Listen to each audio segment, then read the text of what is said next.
Chart pattern के course का यह तीसरा एपिसोड है। इस वीडियो में हम डिस्कस करेंगे न्यूट्रल चार्ट पैटर्न के बारे में। न्यूट्रल चार्ट पैटर्न उसे कहते हैं कि जिस पैटर्न के बनने के बाद हम प्रेडिक्ट नहीं कर सकते कि आगे प्राइस ऊपर जाएगा या फिर नीचे। हमें किसी ब्रेकआउट या ब्रेकडाउन का वेट करना पड़ेगा। ऐसी पैटर्न को हम न्यूट्रल चार्ट पैटर्न बोलते हैं।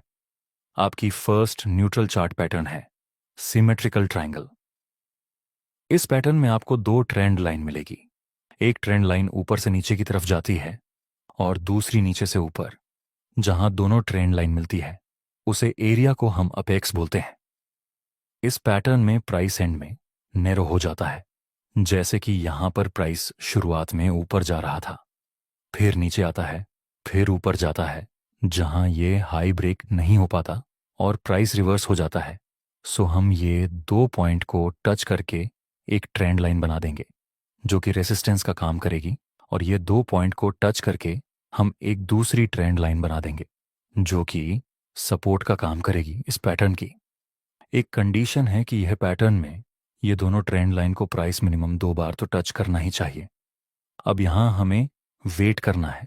अगर प्राइस इस सपोर्ट वाली ट्रेंड लाइन को नीचे की तरफ ब्रेक डाउन कर दिया तो हम सेल साइड की अपॉर्चुनिटी फाइंड करेंगे, और अगर प्राइस ने इस रेसिस्टेंस वाली ट्रेंड लाइन को ऊपर की तरफ ब्रेकआउट कर दिया है तो हम बाय साइड की अपॉर्चुनिटी फाइंड करेंगे।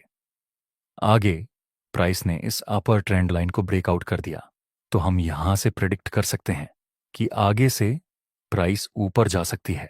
चलिए इसका एक दूसरा एग्जाम्पल देखते हैं। यहां भी प्राइस नीचे आ रहा था, उसके बाद हमें एक सिमेट्रिकल ट्रायंगल पैटर्न की फॉर्मेशन मिली। यहां से दो पॉसिबिलिटी हो सकती है, या तो प्राइस इस रेसिस्टेंस वाली ट्रेंड लाइन को ब्रेक करके ऊपर चला जाए, या फिर प्राइस इस सपोर्ट वाली ट्रेंड लाइन को ब्रेक करके नीचे चला जाए। आगे प्राइस ने इस सपोर्ट वाली ट्रेंड लाइन को नीचे की तरफ ब्रेक डाउन कर दिया है।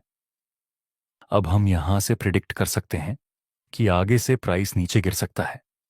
चलिए इस पैटर्न के पीछे की साइकोलॉजी समझते हैं। यहां प्राइस ऊपर जा रहा था, फिर नीचे गिरता है और रिवर्स होके ऊपर जाने की कोशिश करता है, लेकिन ये लेवल ब्रेक नहीं हो पा रहा। मतलब अभी यहां बायर्स थोड़े कमजोर हुए हैं। नेक्स्ट प्राइस फिर रिवर्स होकर नीचे गिरता है, लेकिन यहां भी प्राइस ने इस लेवल को ब्रेक नहीं किया और फिर से रिवर्स हो गया। मतलब हर बार बायर्स बाय करने में अपना इंटरेस्ट नहीं दिखा रहे और सेलर्स भी सेल करने में अपना इंटरेस्ट नहीं दिखा रहे हैं। इसलिए हम इस पैटर्न में थोड़ा वेट करते हैं कि जिस डायरेक्शन में ब्रेकआउट मिलेगा उसी डायरेक्शन में हम ट्रेड करेंगे, क्योंकि फिलहाल तो ना ही बायर्स अपना इंटरेस्ट दिखा रहे हैं और ना ही सेलर्स। नेक्स्ट प्राइस ने इस रेसिस्टेंस को ऊपर की तरफ ब्रेकआउट कर दिया। अब हम बोल सकते हैं कि अभी यहां नए फ्रेश बायर्स बाय करने में अपना इंटरेस्ट दिखा रहे हैं। अगर यहां नए फ्रेश बायर्स भी इन्वॉल्व हुए हैं, इसका मतलब आगे से प्राइस अप ट्रेंड में मूव कर सकता है। और अगर यहां प्राइस ने इस सपोर्ट को नीचे की तरफ ब्रेक डाउन किया होता तो चांस होते कि प्राइस नीचे गिरता। इसीलिए न्यूट्रल पैटर्न में हमें सिर्फ ब्रेकआउट और ब्रेकडाउन का वेट करना जरूरी रहता है। चलिए अब समझते हैं इस पैटर्न में आपको ट्रेड कैसे लेना है। देखिए, यहां प्राइस शुरुआत में डाउन ट्रेंड में था, उसके बाद हमें एक सिमेट्रिकल ट्रायंगल पैटर्न की फॉर्मेशन मिली। ये ट्रेंड लाइन रेजिस्टेंस का काम करेगी और ये ट्रेंड लाइन सपोर्ट का काम करेगी। अगर प्राइस इस रेजिस्टेंस को ब्रेक करेगा तो हम बाय में एंट्री करेंगे। अगर प्राइस इस सपोर्ट को ब्रेक करेगा तो हम सेल में एंट्री करेंगे। नेक्स्ट प्राइस इस ट्रेंड लाइन को ऊपर की तरफ ब्रेक कर देता है। इसका मतलब अभी यहां धीरे धीरे बायर्स कंट्रोल ले रहे हैं, लेकिन फिर भी हम रिटेस्ट का वेट करेंगे। नेक्स्ट प्राइस आता है इस ट्रेंड लाइन के पास जो कि पहले रेजिस्टेंस का काम करती थी। अब वह आगे जाकर सपोर्ट का काम करेगी। वहां पर हमें एक बुलिश और कंफर्मेशन कैंडल का सिग्नल मिला। अब हम यहां पर बाय में एंट्री कर सकते हैं। हमारा स्टॉप लॉस रहेगा यहां, और प्रॉफिट टारगेट के लिए हम ये पॉइंट और ये पॉइंट के बीच में जितना गैप होगा उतना टारगेट रख सकते हैं। नेक्स्ट हम देखें तो हमारा प्रॉफिट टारगेट कंप्लीट हो चुका। चलिए अभी मैं आपको वह पैटर्न सिखाता हूं जो मैं सबसे ज्यादा यूज करता हूं और मेरी फेवरेट है। मैं बात कर रहा हूं राइजिंग चैनल के बारे में। मैं बात कर रहा हूं राइजिंग चैनल के बारे में, जो कुछ ऐसी दिखती है जिसमें दो ट्रेंड लाइन रहेंगी। लोअर ट्रेंड लाइन सपोर्ट का काम करेगी और ऊपर ट्रेंड लाइन रेजिस्टेंस का काम करेगी। यहां प्राइस बार बार ये दोनों ट्रेंड लाइन के बीच में मूव करेगा। जनरली ये पैटर्न बुलिश ट्रेंड में बनती है। वैसे यह एक न्यूट्रल पैटर्न है, लेकिन इसका use as a continuous pattern की तरह भी कर सकते हैं। मेरे कहने का मतलब, इस पैटर्न का यूज आप कंटिन्यूअस पैटर्न की तरह भी कर सकते हैं और न्यूट्रल पैटर्न की तरह भी कर सकते हैं। जैसे कि यहां पर प्राइस अप ट्रेंड में मूव कर रहा था, हायर हाई और हायर लो की फॉर्मेशन के साथ। यहां ये दो पॉइंट को टच करके हम एक ट्रेंड लाइन बनाएंगे और ये दो पॉइंट को टच करके दूसरी ट्रेंड लाइन बनाएंगे। ये ट्रेंड लाइन रेजिस्टेंस का काम करेगी और ये ट्रेंड लाइन सपोर्ट का काम करेगी। और आगे भी प्राइस ये दोनों ट्रेंड लाइन के बीच में ही मूव करता रहता है। नेक्स्ट, प्राइस ने इस सपोर्ट लेवल को नीचे की तरफ ब्रेक कर दिया, इसीलिए हम बोल सकते हैं कि आगे प्राइस यहां से नीचे जा सकता है। लेकिन दोस्तों, जरूरी नहीं कि राइजिंग चैनल बनने के बाद प्राइस नीचे ही मूव करे। प्राइस यह ट्रेंड लाइन को ब्रेक करके ऊपर भी जा सकता है, इसलिए आपको इसमें ब्रेकआउट और ब्रेकडाउन का ध्यान रखना है। नेक्स्ट एग्जांपल, यहां भी प्राइस हायर हाई और हायर लो की फॉर्मेशन के साथ ऊपर जा रहा था। ये दो पॉइंट को टच करके एक ट्रेंड लाइन बनाएंगे और यह दो पॉइंट को टच करके हम दूसरी ट्रेंड लाइन बनाएंगे। नेक्स्ट, प्राइस कुछ टाइम के लिए ये दोनों ट्रेंड लाइन के बीच में मूव करता रहता है और आगे प्राइस ने इस रेजिस्टेंस लेवल को ऊपर की तरफ ब्रेक कर दिया। ऐसी कंडीशन में आपको बाय करने की अपॉर्चुनिटी फाइंड करनी चाहिए। चलिए इस पैटर्न के पीछे की साइकोलॉजी समझते हैं। देखिए, यहां पर प्राइस हायर हाई और हायर लो की फॉर्मेशन के साथ ऊपर जा रहा है। मतलब अब तक यहां पर ऑलरेडी बायर्स बाय करने में इंटरेस्ट दिखा रहे हैं, इसलिए हमें भी यहां बाय करने की अपॉर्चुनिटी ही फाइंड करनी चाहिए। नेक्स्ट, प्राइस ने इस अपर ट्रेंड लाइन को ऊपर की तरफ ब्रेक कर दिया। मतलब यहां पर बायर्स तो अपना कंट्रोल ले ही रहे थे और अब तो यह ट्रेंड लाइन ऊपर की तरफ ब्रेक कर दी। मतलब यहां और भी ज्यादा बायर्स बाय करने में अपना इंटरेस्ट दिखा रहे हैं। बायर्स तो ऑलरेडी थे, लेकिन ये ट्रेंड लाइन ब्रेकआउट होने का मतलब है कि यहां और भी नए बायर्स भी बाय करने में अपना इंटरेस्ट दिखा रहे हैं, जो कि हमारे लिए अच्छा रहेगा अगर हम यहां पर बाय में एंट्री करें।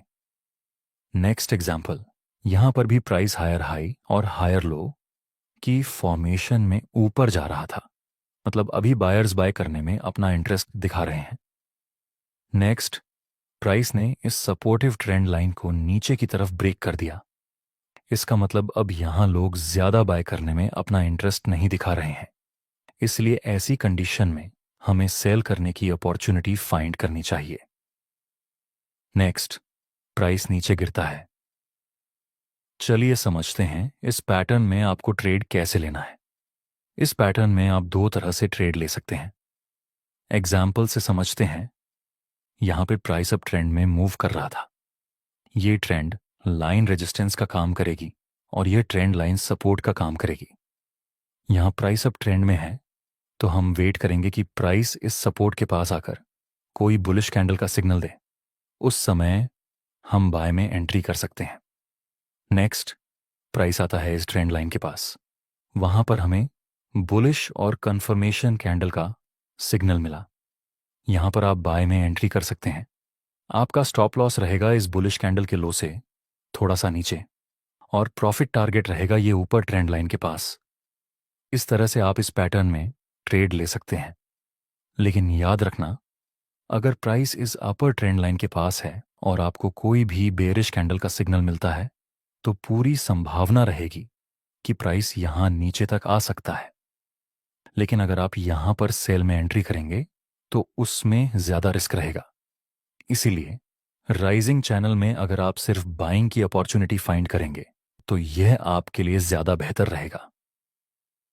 दूसरा तरीका, इसी एग्जाम्पल में प्राइस आगे जाता है और इस सपोर्टिव ट्रेंड लाइन को नीचे की तरफ ब्रेक कर देता है। यहां पर बायर्स ज्यादा इंटरेस्ट नहीं दिखा रहे हैं और धीरे धीरे सेलर्स ज्यादा इंटरेस्ट ले रहे हैं। इसीलिए ऐसी कंडीशन में हम रिटेस्ट का वेट करके सेल साइड की अपॉर्चुनिटी फाइंड कर सकते हैं। नेक्स्ट, प्राइस आता है इस ट्रेंड लाइन के पास। वहां पर हमें बियरिश और कंफर्मेशन कैंडल का सिग्नल मिला। अब आप यहां पर सेल में एंट्री कर सकते हैं। आपका स्टॉप लॉस रहेगा इस बियरिश कैंडल के हाई से थोड़ा सा ऊपर और प्रॉफिट टारगेट के लिए आप 1 से 2 या 1 से 3 के हिसाब से रख सकते हैं। नेक्स्ट, प्राइस नीचे गिरता है और उसके साथ हमारा प्रॉफिट टारगेट भी कंप्लीट हो चुका है।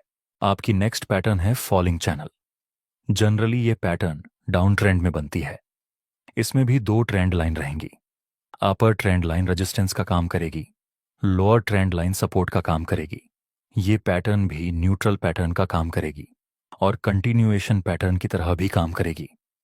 एग्जाम्पल के लिए, यहां पर प्राइस डाउन ट्रेंड में लोअर लो और लोअर हाई के स्ट्रक्चर में नीचे आ रहा था, तो हम ये 2 पॉइंट को टच करके एक ट्रेंड लाइन बनाएंगे और ये 2 पॉइंट को टच करके हम एक दूसरी ट्रेंड लाइन बनाएंगे। ये ट्रेंड लाइन सपोर्ट का काम करेगी और यह ट्रेंड लाइन रेजिस्टेंस का काम करेगी। नेक्स्ट, प्राइस इस ट्रेंड लाइन के बीच में कुछ टाइम के लिए मूव करता है। उसके बाद यह रेजिस्टेंस वाली ट्रेंड लाइन को प्राइस ऊपर की तरफ ब्रेक कर देता है। अब हम आगे से प्रेडिक्ट कर सकते हैं कि आगे से प्राइस ऊपर जा सकती है और अगर बाय चांस प्राइस ने इस लोअर ट्रेंड लाइन को नीचे की तरफ ब्रेक किया होता तो हम प्रेडिक्ट करते कि प्राइस यहां से नीचे की तरफ सकती है। इस पैटर्न में आपको ट्रेड कैसे लेना है, यहां प्राइस डाउन ट्रेंड में था तो ये पॉइंट को हम टच करके ट्रेंड लाइन बनाएंगे और ये पॉइंट को टच करके हम दूसरी ट्रेंड लाइन बनाएंगे। डाउन ट्रेंड है तो हम सिर्फ सेलिंग की अपॉर्चुनिटी फाइंड करेंगे। नेक्स्ट, प्राइस इस रेजिस्टेंस के पास आता है और बियरिश और कंफर्मेशन का सिग्नल देता है। अब हम यहां पर सेल में एंट्री कर सकते हैं। हमारा स्टॉप लॉस रहेगा यहां और प्रॉफिट टारगेट के लिए हम यह ट्रेंड लाइन का यूज करेंगे। नेक्स्ट, हम देखें तो हमारा प्रॉफिट टारगेट कंप्लीट हो चुका है। नेक्स्ट, प्राइस ने इस सपोर्ट वाली ट्रेंड लाइन को नीचे की तरफ ब्रेक कर दिया। अब हम बोल सकते हैं कि यहां पर सेलर्स सेल करने में थोड़ा ज्यादा इंटरेस्ट दिखा रहे हैं, इसलिए हम यहां पर सेल की अपॉर्चुनिटी ही फाइंड करेंगे। नेक्स्ट, प्राइस इस ट्रेंड लाइन के पास आता है जो कि पहले सपोर्ट का काम करती थी, अब रेजिस्टेंस का काम करेगी। वहां पर हमें फिर से बियरिश और कंफर्मेशन कैंडल का सिग्नल मिला। अब हम यहां पर भी सेल एंट्री कर सकते हैं। हमारा स्टॉप लॉस थोड़ा सा ऊपर और प्रॉफिट टारगेट के लिए हम 1 से 2 या फिर 1 से 3 के रिस्क रिवॉर्ड रेशियो के साथ काम कर सकते हैं। नेक्स्ट, हमारा प्रॉफिट टारगेट कंप्लीट हो चुका है। दोस्तों, कमेंट में ज़रूर बताना कि आपको ये वीडियो कैसा लगा और अगर आपने हमारे चार्ट पैटर्न के दूसरे एपिसोड नहीं देखे तो एक बार उनको ज़रूर चेक कर लेना।